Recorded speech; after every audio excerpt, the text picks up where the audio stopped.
Welcome, traveler, to the sanctuary of Asklepios, a place of rest and healing.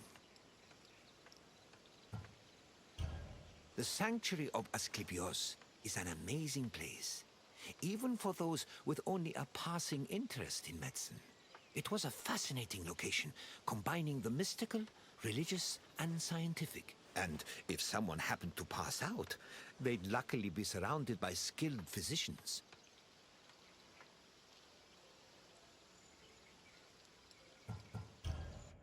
This is the sanctuary of Asklepios, the god of medicine.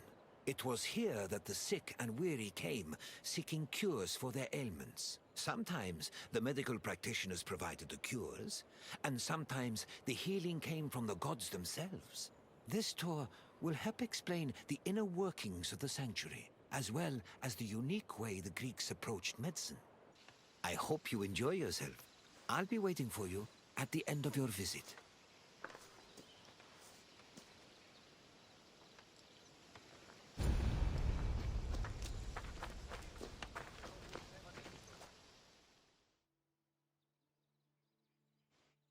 The ill and infirm came to this sanctuary to pray and offer sacrifices to Asklepios, the god of medicine.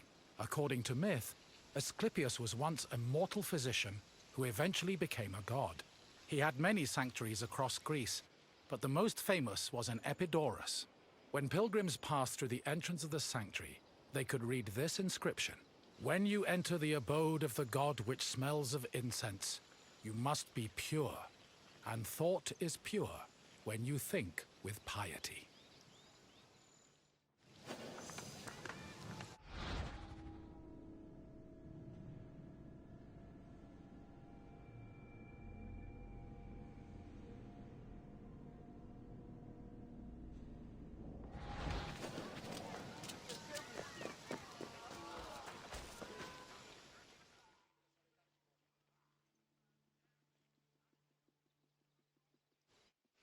Medical steles constituted a sort of hub between medicine, religion, and the divine.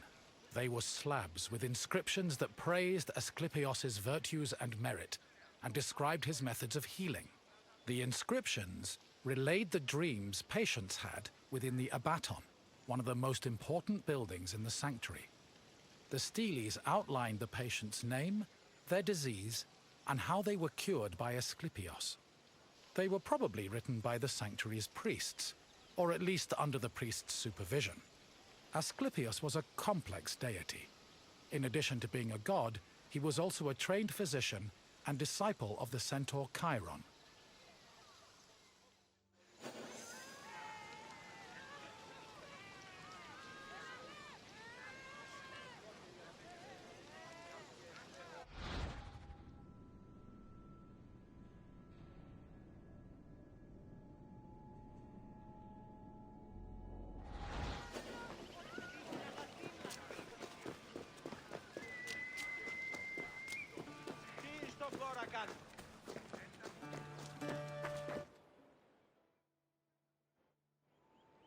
In ancient Greece, religion was inseparable from rites, processions, and sacrifices. This was no different in Epidauros, and visitors to Asklepios' sanctuary needed to prepare themselves accordingly. Pilgrims cleaned themselves in order to be pure, then offered Asklepios food like honey cakes, cheesecakes, baked meats, and figs. The food was placed on the sanctuary's holy table, where it was presumably later taken by priests.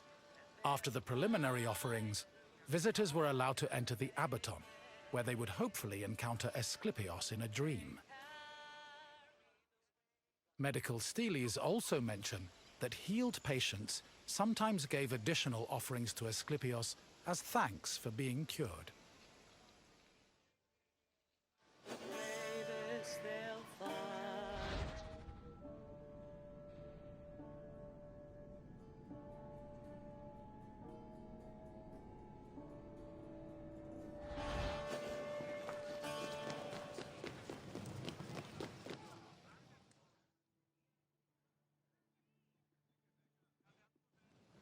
Asklepios was originally born a mortal, and was the product of an affair between the god Apollo and a mortal, Coronis.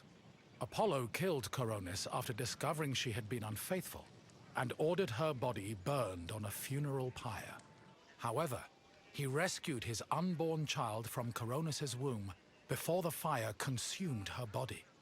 Apollo gave the baby to the centaur Chiron, who raised Asklepios and taught him to practice medicine. Over time, Asklepios became so skilled in the art of healing, he could even raise the dead. This angered Zeus, who sent Asklepios to Hades with a thunderbolt. Apollo retaliated by killing the Cyclopes responsible for making Zeus's thunderbolts. Then, Zeus revived Asklepios, making him immortal and deifying him in the process. In sculptures, pottery, mosaics, and coins, Asklepios was portrayed holding a staff intertwined with a sacred snake. The staff is a symbol of medicine that still endures to this day.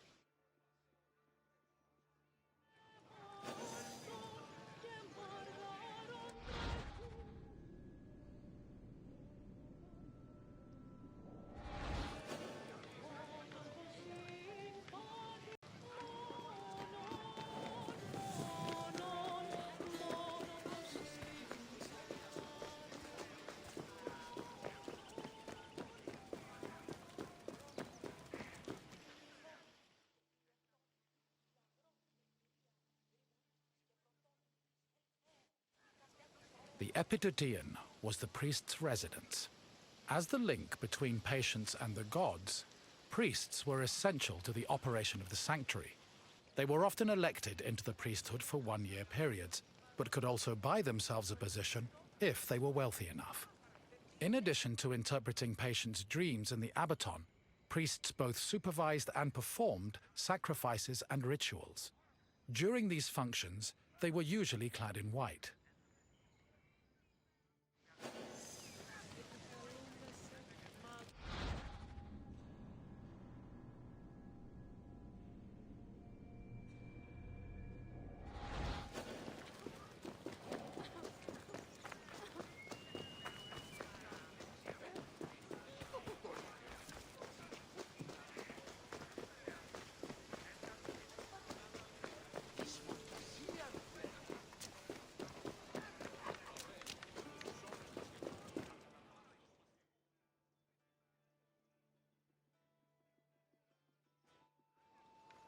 The Abaton was built in the northern boundary of the sanctuary, where it surrounded a sacred well whose water was believed to have therapeutic properties.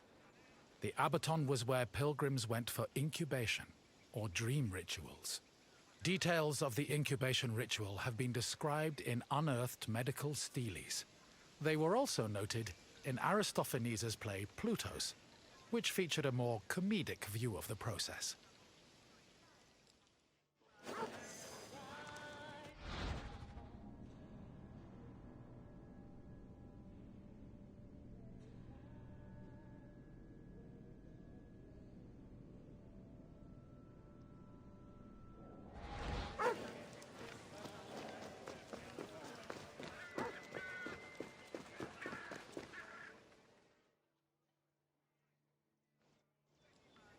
Incubation was the dream ritual pilgrims experienced in the Abaton.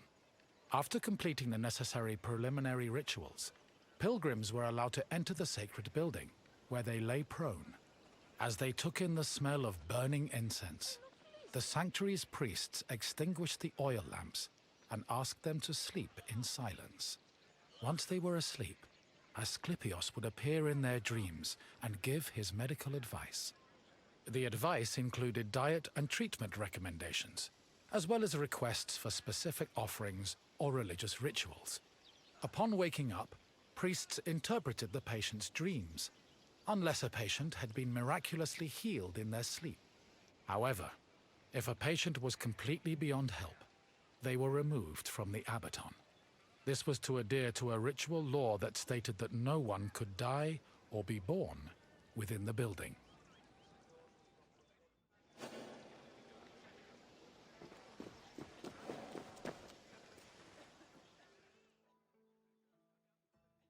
I see you've completed the tour. I hope you enjoyed your time in the sanctuary. As you can see, gods and miracles were just as important to the healing process as medicine was. Now, what else would you like to do? Excellent. Here is your first question. Which mythical creatures made Zeus's thunderbolts? Correct. Zeus's thunderbolts were crafted by Cyclops. On to the second question. What was the name of the building where incubation occurred?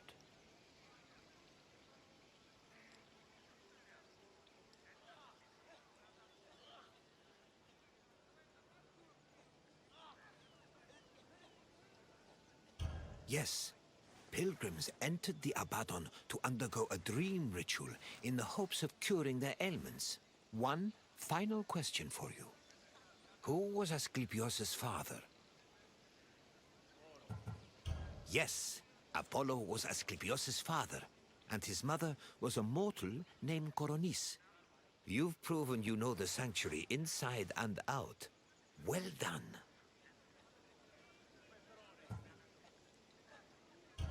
Very well. Follow me.